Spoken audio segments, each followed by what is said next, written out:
منگول بڑے مشکل حالات میں ہی سرکیشی پہاڑی کا رخ کیا کرتے تھے جب والگا کے جنگل میں شکار ختم ہو جاتا۔ البتہ منگولوں کا ایک قبیلہ اس پہاڑی پر ہر ہفتے روانہ ہوتا تھا۔ یہ منگول سمنائی کہلاتے تھے۔ ان کا ذریعہ معاش ہی ریچھ اور بھیڑیے تھے۔ وہ ان کو شکار کرنے کے بعد ان کی کھالیں بڑی نفاست سے اتار لیا کرتے اور انہیں سرائے لا کر مناسب داموں میں فروخت کر دیتے۔ انہی لوگوں سے منگول تاجر کھالیں خرید کر دوسرے شہروں میں جاتے تھے۔ سمنائی قبیلے کے بارے میں مشہور تھا کہ اگر ان کا شکار چھیننے کی کوشش کی جائے تو وہ اپنے مخالف کو نہ صرف جان سے مار دیتے تھے بلکہ اس کی کھال اتار کر اپنے جوتے بنوایا کرتے۔ وہ اس بارے میں بڑی مسرت سے بتاتے تھے کہ انسانی کھال کے جوتے ہر قسم کی سردی کو زائل کر دیتے ہیں۔ سرکیشی پہاڑی کے علاوہ دوسری کئی پہاڑیوں پر ان کے مسکن تھے۔ شدید ترین سردی میں رہنا بڑی ہمت کی بات تھی۔ وہ شہروں کی زندگی کو عیاشی کہا کرتے۔ برکائی خان نے چلتے وقت جب سمنائی قبیلے کے بارے میں متی الدین کو بتایا تو جہاں اسے ان کی دشوار ترین زندگی پر حیرت ہوئی، وہیں ان کا طرز عمل جان کر اس کے بدن میں خوف کی ایک لہر دوڑ گئی۔ انہوں نے چھوٹے قد کے گھوڑے ہمراہ لیے اور اپنی منزل کی جانب بڑھنے لگے۔ یہ گھوڑے لمبے لمبے بالوں کے باعث عربی گھوڑوں سے مختلف ہوتے ہیں۔ ان کے جسم پر قدرتی طور پر اضافی چربی چڑھی ہوتی ہے اور ان کی ٹانگیں لمبے لمبے بالوں سے ڈھکی رہتی ہیں، جس کے باعث وہ شدید ترین سردی کو برداشت کرنے کی صلاحیت رکھتے ہیں۔ انہی گھوڑوں کی پشت پر بیٹھ کر چنگیز خان نے سلطنت خوارزم رون ڈالی تھی۔ تینوں گھوڑے برف کے میدان میں اپنے سم دھنساتے ہوئے سرکیشی پہاڑی کی جانب بڑھتے رہے۔ دوپہر ڈھلنے تک وہ سرکیشی پہاڑی کے دامن میں پہنچ گئے تھے۔ متی الدین نے سر اٹھا کر عقب میں دیکھا تو اسے برف کے طویل میدان کے سوا اور کچھ دکھائی نہ دیا۔ سورج آسمان پر موجود تو تھا مگر اس کی بے رونق ہلکی دھوپ برف کا کچھ بھی نہیں بگاڑ پا رہی تھی۔ البتہ برف کے میدان پر دھوپ طلائی رنگت بکھیر کر اسے دلکش ضرور بنا رہی تھی۔ کہیں کہیں اونچے درخت بھی دکھائی دیتے جو برف سے ڈھکے پڑے تھے۔ ایسے مناظر متی الدین نے محض سن رکھے تھے، اسے انہیں کھلی آنکھوں سے دیکھنے کا موقع نہ مل پایا تھا۔ آج وہ قدرت کے ان حسین و لطیف نظاروں سے محظوظ بھی ہو رہا تھا۔ اسے کبھی کبھار یہ دنیا زمین پر نہیں آسمان پر محسوس ہوتی۔ برکائی خان اس کے چہرے پر ایک آدھ نظر ڈالتا اور اسے مسحور پا کر زیر لب مسکرا دیتا۔ جب برکائی خان نے اسے بتایا کہ اب پہاڑی پر چڑھائی کا سلسلہ شروع ہونے والا ہے تو متی الدین کوہکاف کے تخیل سے نکل کر محتاط ہو گیا۔ انہوں نے اپنے تینوں گھوڑوں کو ترتیب سے قطار میں چلانا شروع کر دیا۔ وادی کا سفر تو انہوں نے گھوڑوں کی پیٹھ پر طے کیا تھا مگر چڑھائی میں انہیں پیدل چلنا تھا۔ اکثر راستے بے حد دشوار اور غیر متوازن تھے جن سے پھسل جانے کا خطرہ تھا۔ برکائی خان نے اسے خصوصی طور پر ان راہوں کے بارے میں قبل از وقت آگاہی دینا مناسب سمجھی۔ جو ہی ایسا کوئی رستہ قریب ہوتا تو وہ خبردار کر دیتا۔ اس نے صاف الفاظ میں متنبہ کر دیا کہ یہاں سے گرنے والے کی لاش تک نہیں مل پاتی۔ ان رستوں کے ہمراہ کئی گہری کھائیاں منہ کھولے انہیں اپنی جانب کھینچ رہی تھیں۔ وہ دونوں مسلسل مسافت کے بعد سورج ڈھلنے سے پہلے ہی اپنی مقررہ جگہ پر پہنچ گئے۔ یہیں انہوں نے اپنے خیمے لگانا تھے۔ رات بسر کرنے کے بعد اگلی صبح وہ جانوروں کے شکار پر نکل پڑتے۔ برکائی خان نے تیسرے گھوڑے کی پیٹھ پر رکھے ہوئے بڑے تھیلے کو اتارا اور اس میں سے ایک بڑا خیمہ نکالا جو سنہری رنگت کا تھا۔ دونوں دوست مل کر خیمہ کو برف میں گاڑنے لگے۔ متی الدین نے دن بھر کی مسافت کے دوران تھکن محسوس نہ کی۔ خیمے لگتے ہی بھوک اور تھکان دونوں اس پر حملہ آور ہو گئیں۔ اس نے بھوک کی شدت کا ذکر جب برکائی خان سے کیا تو اس نے کہکا لگا کر کھانے پینے کا سامان نکالا اور پھر دونوں اپنے خیموں کے دامن میں کھانا کھانے لگے۔ کھانے سے فراغت پاتے ہی متی الدین ایک بستر پر دراز ہو گیا۔ اس کی آنکھوں میں نیند کا خمار دکھائی دینے لگا۔ برکائی خان اسے یوں ہی چھوڑ کر خیمے سے باہر نکل گیا۔ تھوڑی دیر گزر گئی تو متی الدین کو اس کا خیال آیا کہ برکائی خان کہاں چلا گیا ہے۔ اس خیال کے کونتے ہی اس کی نیند کافور ہو گئی۔ اس نے بستر چھوڑا اور باہر نکل آیا۔ رات ہو چکی تھی اور ہر سو چاند کی مدھم سی چاندنی پھیلی ہوئی تھی۔ اس نے چاروں جانب نگاہ دوڑائی مگر برکائی خان کا دور دور تک پتہ نہیں تھا۔ تینوں گھوڑے اپنی جگہ بندھے تھے۔ متی الدین کچھ فاصلے تک چاروں جانب اسے تلاش کرتا رہا مگر وہ یوں غائب ہو چکا تھا جیسے گدھے کے سر سے سینگ۔ جانے کیوں متی الدین کو خوف سا محسوس ہوا۔ وہ سردی سے کانپتا ہوا واپس اپنے خیمے پر لوٹ آیا۔ شدید سردی کے عالم میں وہ خیمے کے اندر بیٹھنے کے بجائے باہر بیٹھا برکائی خان کی راہ تک رہا تھا۔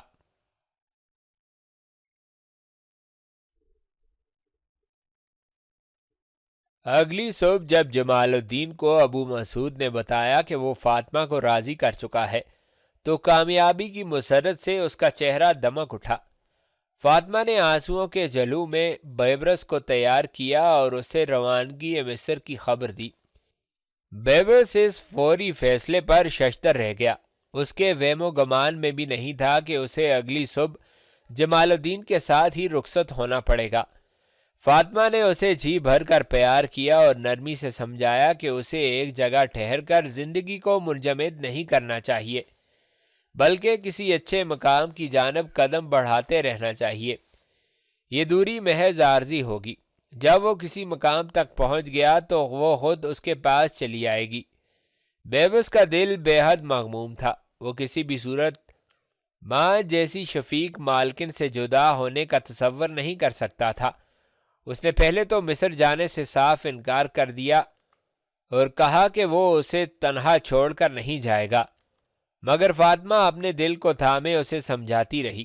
بیبس کو مصر بھیجنے پر اس کا من بھی رضامند نہیں تھا مگر وہ اپنے شوہر سے وعدہ کر چکی تھی کہ وہ ہر قیمت پر بیبس کو مصر بھیجے گی تاکہ اس کا مستقبل اندھیروں سے نکل کر تابناکی کی جانب رواں ہو۔ صبح کے پہلے پہر بیبس کا ضروری سامان باندھ کر اسے روانہ کر دیا گیا۔ چلتے وقت فاطمہ نے بیبس کو حکم دیا تھا کہ وہ جمال الدین کے ساتھ خوش خلقی سے پیش آئے اور اس کی حکم عدولی کا مرتکب نہ ہو۔ فاطمہ اور ابو مسعود دونوں اسے قافلے میں سوار کرانے ساتھ آئے تھے۔ جب تک قافلہ روانہ نہیں ہو گیا فاطمہ بیبس کو نصیحتیں کرتی رہی۔ جب قافلہ روانہ ہوا تو فاطمہ کی آنکھیں چھلک پڑیں۔ اس نے تیزی سے دوسری جانب منہ پھیر لیا، کہیں اس کے آنسو بیبرس کی راہ میں رکاوٹ نہ بن جائیں۔ جمال الدین نے ہاتھ ہلا کر اسے خدا حافظ کہا۔ بیبرس گردن موڑے ان دونوں کی جانب حسرت بڑی نگاہوں سے دیکھتا رہا۔ وہ کیسے آقا تھے جنہوں نے اس کی غلامی کو فرزندی میں بدل ڈالا اور اس کے دامن میں اتنی خوشیاں بھر دیں کہ وہ سابقہ تلخی اور کڑواہٹ کو بھول گیا۔ آج انہوں نے بیبرس کے روشن مستقبل کے لیے خود کو تنہا کر لینا گوارا کر لیا تھا۔ قافلہ کئی دن کی مسافت طے کر کے مصر کے دارالخلافہ قاہرہ جا پہنچا۔ جب بیبس کو قاہرہ کی فصیل دکھائی دی تو اس کی نگاہ کے سامنے بند کداری کا چہرہ گھوم گیا۔ وہ اس کے ہمراہ کئی بار اس شہر آ چکا تھا مگر آج وہ یہاں بند کداری کے بغیر آیا تھا، ایک ایسے اجنبی کے ساتھ جو محض چند دن پہلے اس کی زندگی میں داخل ہوا تھا اور اس نے آتے ہی بیبس کی دنیا بدل ڈالی تھی۔ کچاگ سے شروع ہونے والا سفر ختم ہونے کا نام ہی نہیں لے رہا تھا۔ کاکیشیا، بلخ، دمشق، حمات اور اب قاہرہ۔ بیبس صبر و تحمل سے جمال الدین کے ساتھ رہا۔ جمال الدین نے چند دن تک اسے اپنے پاس رکھا۔ بیبرس کے مشاہدے میں ایک بات آئی تھی کہ جمال الدین میں امارت کا تکبر جہاں تھا وہیں اس کا سلوک اس کے ساتھ مناسب نہیں تھا۔ وہ اسے فاطمہ کا بیٹا نہیں بلکہ غلام سمجھتا تھا، تو کہ غلامی اس کے گلے سے اترنے کے بعد دوبارہ اپنا حلقہ تنگ کر رہا تھا۔ بیبرس نے ایک دن جمال الدین سے بات کرنے کی کوشش کی۔ جمال ماموں، بیبرس نے اس کی توجہ اپنی جانب مبذول کی۔ کیا بات ہے؟ میں چند دن سے محسوس کر رہا ہوں کہ آپ مجھے جان بوجھ کر نظر انداز کر رہے ہیں۔ کیا مجھ سے کوئی خطا سرزد ہو گئی ہے؟ جمال الدین نے اس کی جانب غور سے دیکھا اور استہزائیہ لہجے میں بولا، بیبس۔ بیبس کو اس کے لہجے میں درشتی محسوس ہوئی۔ غلام کسی کی مجبوری اور بے بسی کا فائدہ اٹھا کر اس کی نگاہ میں ہر دل عزیز تو بن جاتا ہے، مگر اسے اپنی حیثیت کو ہمیشہ یاد رکھنا چاہیے۔ میں جانتا ہوں کہ فاطمہ اپنے بچے کی جدائی میں شدید صدمے سے دوچار تھی، ایسے میں تمہاری آمد نے اس پر بھلا اثر ڈالا۔ تم نے اس کا دل اپنی چکنی چپڑی باتوں سے جیت لیا اور ماں بیٹے کا کھیل شروع کر دیا۔ یہ ان کی خوش قسمتی تھی کہ میں وہاں پہنچ گیا، ورنہ تم اپنے کھیل میں پوری طرح کامیاب تھے۔ اب یاد رکھو کہ میں تمہارا ماموں نہیں، صرف آقا ہوں۔ آج کے بعد اگر تم نے حد تمیز پار کرنے کی کوشش کی تو میں تمہارے ساتھ آقاؤں والا سلوک کروں گا۔ میرا خیال ہے کہ تم سمجھ گئے ہو۔ بیبرس اس کا رنگ ڈھنگ یوں بدلتے دیکھ کر جہاں حیران رہ گیا تھا، وہیں وہ اپنے اوپر اتنا بڑا بہتان برداشت نہ کر پایا۔ غصے سے اس کی مٹھیاں بھینچ گئی تھیں اور آنکھوں سے دو ننھے سے آنسو پلکوں پر آ کر ٹھہر گئے۔ جمال الدین نے کھلے لفظوں میں اسے اپنے آقا ہونے کا احساس دلایا۔ بیبرس سمجھ چکا تھا، اس نے معصوم فاطمہ کو دھوکہ دے کر اسے ہتھیا لیا ہے، اسے بڑھاپے کے سہارے سے محروم کر دیا ہے۔ فاطمہ نے چونک کر اسے اپنی رضامندی سے اس کے حوالے کیا تھا، لہٰذا اب اس پر فرض تھا کہ وہ اسے اپنے نئے آقا کے طور پر قبول کر لے۔ آپ نے ایک معصوم عورت کو صریحاً دھوکہ دیا ہے۔ وہ آپ کو جانے کیا سمجھتی تھی اور آپ کیا نکلے۔ بیبرس تلخی سے بولا۔ اس کے بازوؤں کی مچھلیاں مچل رہی تھیں، مگر وہ جمال الدین پر ہاتھ اٹھانے سے گریز کر رہا تھا۔ جمال الدین کے چہرے پر اس کی بات سن کر طنزیہ مسکراہٹ پھیل گئی۔ آج اپنے کھیل میں ناکامی پر تم اتنا تاؤ کھا رہے ہو، اپنی دھوکہ دہی کو مجھ پر ملتزم کر رہے ہو۔ بہرحال جو کچھ ہونا تھا ہو چکا، میں اس کے لیے تمہیں معاف کرتا ہوں۔ یاد رکھو، آئندہ کوئی کوتاہی برداشت نہیں کروں گا۔ تم نے آج تک میرا شفقت بھرا روپ دیکھا ہے، مجھے مجبور مت کرنا کہ میں جلاد بن جاؤں۔ تمہاری جوانی پر مجھے رحم آتا ہے، خیال رکھنا کہ میرا رحم برقرار رہے۔ جمال الدین کے لہجے میں سختی کے ساتھ ساتھ دھمکی بھی تھی۔ بیبرس نے اس کی بات پر منہ بنایا۔ وہ فوری طور پر اسے کچھ نہیں کہنا چاہتا تھا، اسے کسی مناسب موقع کی تلاش تھی جب وہ اسے اس کے کیے پر سزا دے سکتا۔ فاطمہ سے جدائی اور جمال الدین کی بے اعتنائی اور اس کے دھوکے نے اسے شدید صدمے سے دوچار کیا تھا، مگر اس نے جلد ہی خود پر قابو پا لیا، کیونکہ ابھی ایسے کئی موڑ اس کی زندگی میں آنا تھے جن کے لیے اسے قبل از وقت تیاری کرنا تھی۔ متی الدین کا سردی کے مارے برا حال ہو رہا تھا۔ 2 گھنٹے گزر چکے تھے مگر برکائی خان کا کچھ پتہ نہیں تھا۔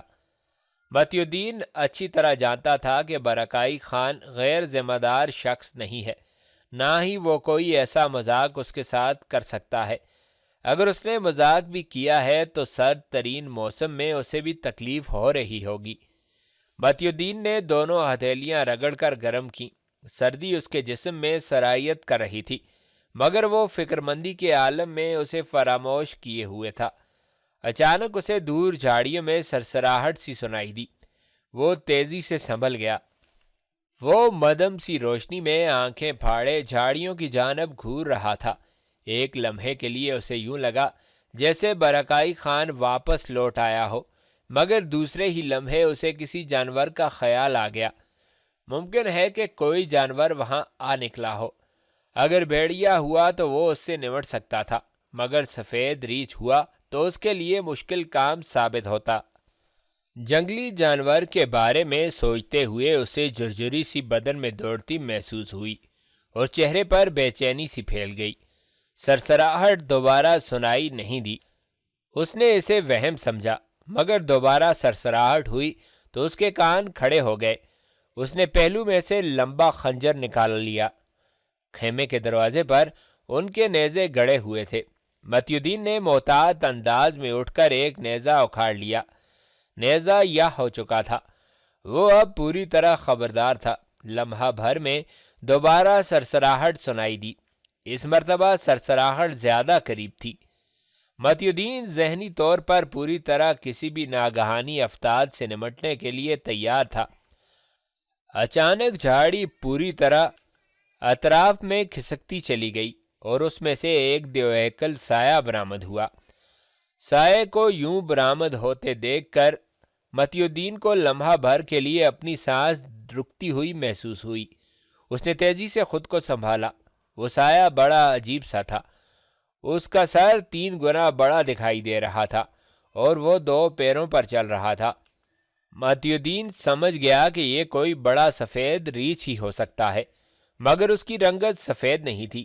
سفید ریچھ چاہے جیسی جسامت کے ہوں، ان کی سفید رنگت دور سے ہی ان کی پہچان کرا دیتی تھی۔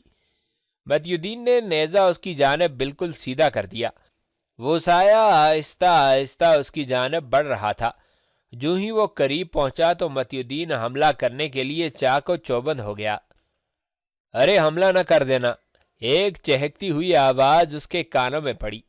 ایک گہرا سانس سیٹی کی آواز نکالتا ہوا اس کے ہونٹوں سے خارج ہو گیا۔ وہ کوئی اور نہیں تھا، برکائی خان ہی تھا، جس کے سر پر لکڑیوں کا ایک بڑا سا گٹھا لدا تھا۔ اس نے خیمے کے قریب ہی وہ گٹھا پھینک دیا۔ تم کہاں چلے گئے تھے؟ میں اتنی دیر سے تمہارے انتظار میں یہاں باہر بیٹھا پریشان ہو رہا ہوں، متی الدین نے پرشکوہ لہجے میں کہا۔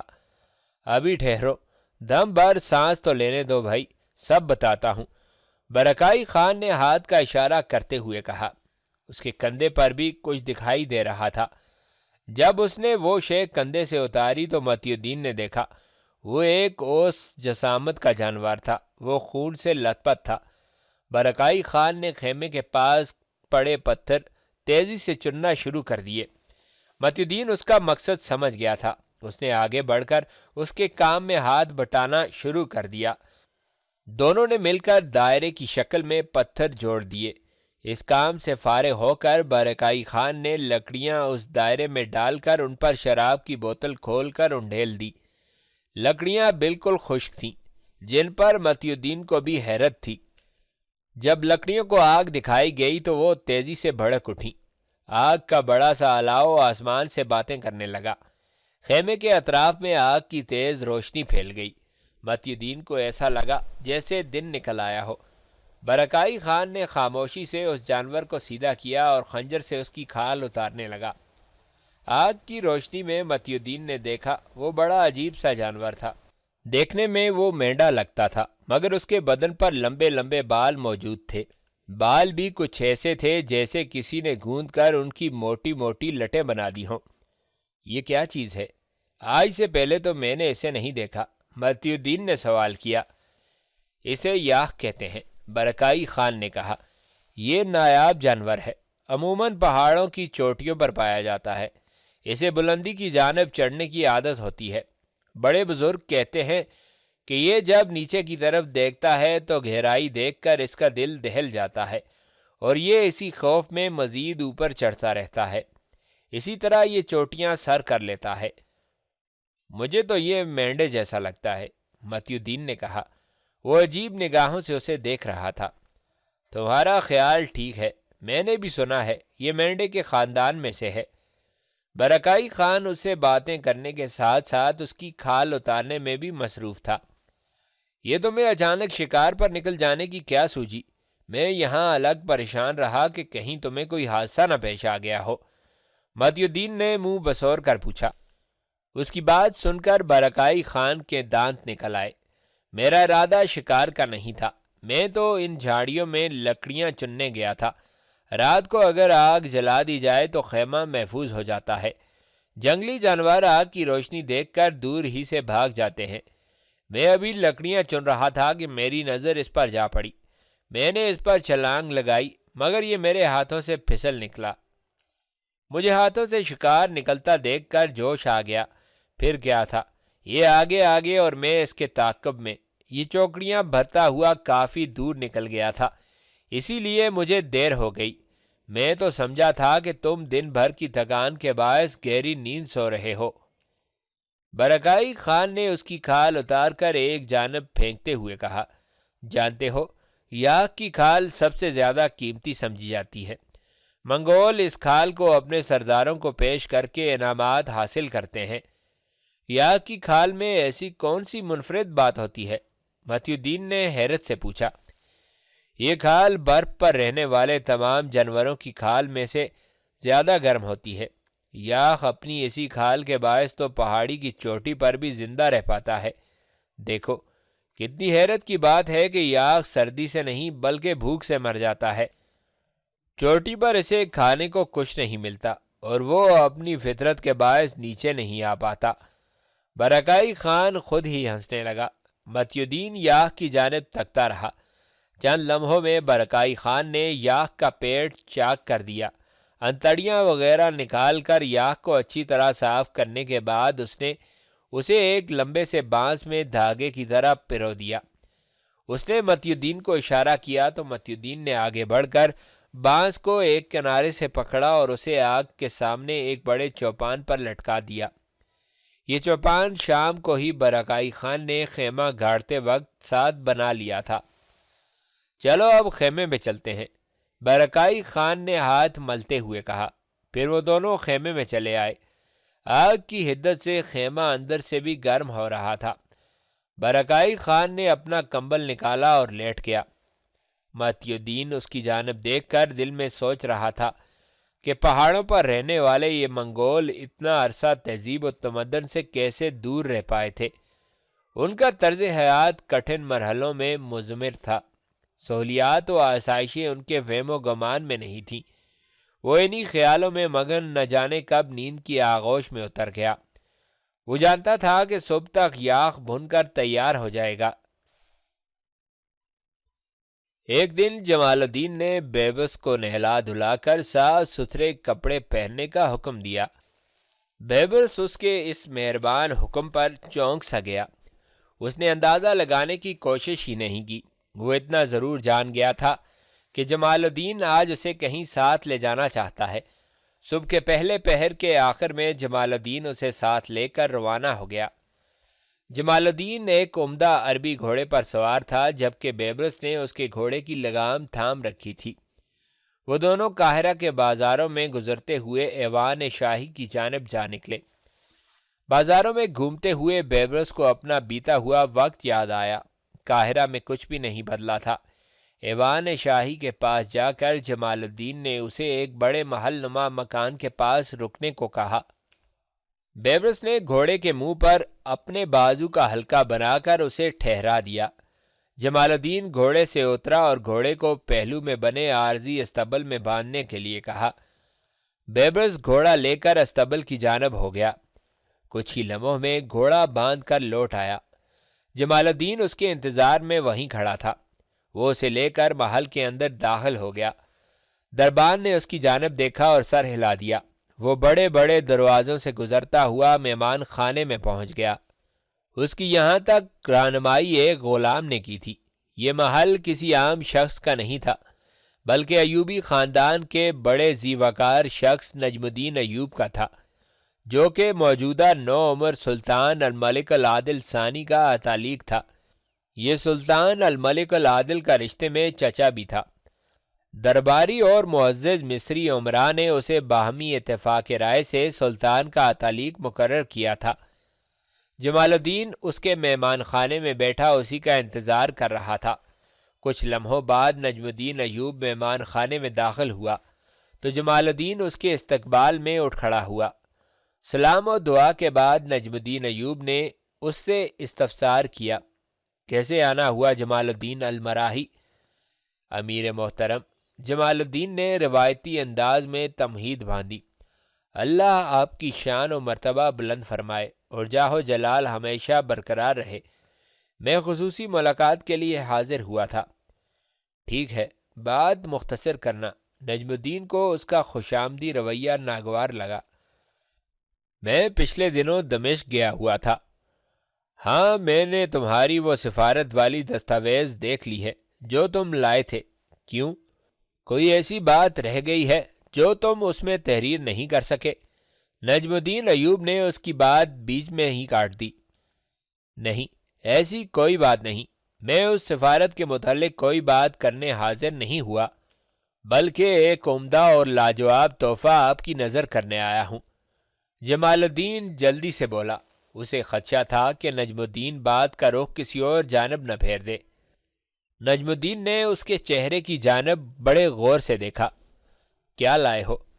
یہ سرکیشی غلام، جس کی خوبیاں آپ دیکھنے کے بعد مجھے یاد کیے بنا نہیں رہ پائیں گے۔ جمال الدین نے بیبرس کی جانب اشارہ کیا جو کہ اس کے پہلو میں مؤدب کھڑا تھا۔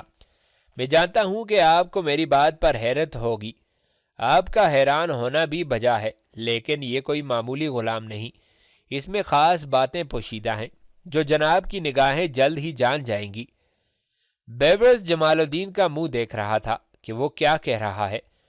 اس کے خواب و خیال میں بھی نہیں تھا کہ جمال الدین اس حد تک پستی میں گر جائے گا کہ اسے بیچ کر اس کی قیمت بٹورے گا۔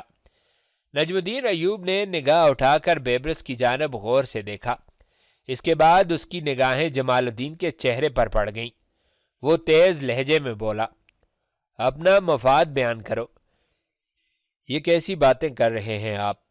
جمال الدین خجل سا ہو کر رہ گیا تھا۔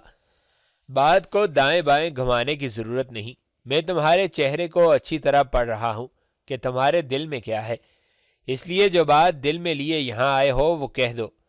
نجم الدین کی زمانہ شناس نگاہیں اس پر جمی تھیں۔ وہ بات کچھ یہ تھی کہ جمال الدین نگاہیں جھکائے لفظوں کو ترتیب دینے کی کوشش کر رہا تھا۔ میرا بڑا بیٹا فرقان الدین اب اس قابل ہو چکا ہے کہ اسے کسی عہدے پر لگایا جا سکے۔ میں چاہتا تھا کہ آپ اسے قاضی القضاء یا صیغہ احتساب میں صاحب دیوان لگانے کا نامہ جاری کر دیتے۔ وہ خود ہی خاموش ہو گیا۔ قاضی القضاء یا صیغہ احتساب ہی کیوں؟ نجم الدین ایوب کڑے لہجے میں بولا۔ وہ تو یوں ہی منہ سے نکل گیا۔ جمال الدین گڑبڑا سا گیا۔ میں اچھی طرح جانتا ہوں کہ تم جیسے لوگ عدل و انصاف میں ڈنڈی مارتے ہیں اور غربا کے حقوق غصب کر لیتے ہیں، بے ایمانی اور لوٹ مار کی دکان کھولنا چاہتے ہو اور مجھ ہی سے اس کار غلط کی اجازت مانگتے ہو۔ میرے ہاتھوں سے غلط کام کروانے چلے آئے۔ نجم الدین ایوب گرج اٹھا۔ اس کی آواز فرط جوش سے پورے مہمان خانے میں گونج رہی تھی۔ بیبرس جمال الدین کا مقصد جان کر جہاں تڑپا تھا وہیں اس کے ساتھ ہونے والے سلوک کو دیکھ کر زیر لب مسکراتا رہا۔ آپ نہ صرف میرے بارے میں غلط اندازہ لگا رہے ہیں بلکہ مجھ پر الزام بھی تھوپ رہے ہیں، یہ میں برداشت نہیں کر سکتا۔ جمال الدین براہ راست حملے کو برداشت نہیں کر پایا اور تڑک کر بولا۔ اس کا چہرہ غصے سے تپ رہا تھا۔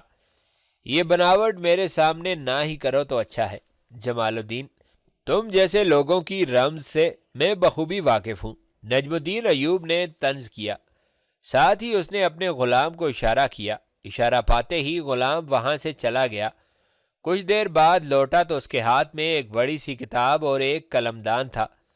نجم الدین نے کتاب اپنی گود میں رکھ کر اس میں سے ایک کاغذ نکالا اور اس پر تیزی سے کچھ لکھنے لگا۔